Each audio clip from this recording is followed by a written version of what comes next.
ఇంగ్లాండ్తో 4వ టెస్టులో Rishabh Pant wicket keeping చేయలేకపోతే విశ్రాంతి ఇవ్వడమే ఉత్తమమని టీమిండియా మాజీ హెడ్ కోచ్ రవి శాస్త్రి అన్నాడు. కేవలం బ్యాటర్గా ఆడించవద్దని టీమిండియా మేనేజ్మెంట్కు సూచించాడు.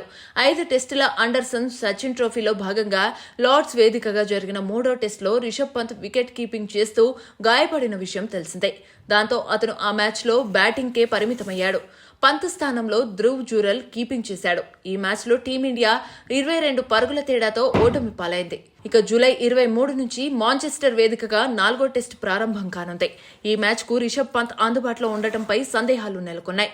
రిషబ్ పంత్ గాయం చిన్నదినని, 8 రోజుల విశ్రాంతి దొరికిందని, 4వ టెస్టు వరకు ఫిట్నెస్ సాధిస్తాడని 3వ టెస్టు ఓటమి అనంతరం శుభ్మన్ గిల్ తెలిపాడు. అయినా పంత్ ఫిట్నెస్ పై సందేహాలు వ్యక్తమవుతున్నాయి. కేవలం బ్యాటర్గా కొనసాగిస్తారనే ప్రచారం కూడా జరుగుతుంది. తాజాగా ఈ వ్యవహారంపై స్పందించిన రవి శాస్త్రి, రిషబ్ పంత్ కీపింగ్ చేయలేకపోతే బ్యాటర్గా ఆడకూడదు. కేవలం బ్యాటర్గా బరిలోకి దిగితే ఫీల్డింగ్ చేయాల్సి వస్తుంది. అప్పుడు అతని గాయం మరింత పెద్దదవుతుంది. కీపింగ్ చేస్తే గ్లోవ్స్ అయినా రక్షణగా ఉంటాయి. అదే బ్యాటర్గా బరిలోకి దిగితే ఎలాంటి రక్షణ లేకుండా ఫీల్డింగ్ చేయాల్సి ఉంటుంది. అప్పుడు అతని చేతికి బంతి తగిలితే గాయం మరింత తీవ్రమయ్యే ప్రమాదం ఉంటుంది.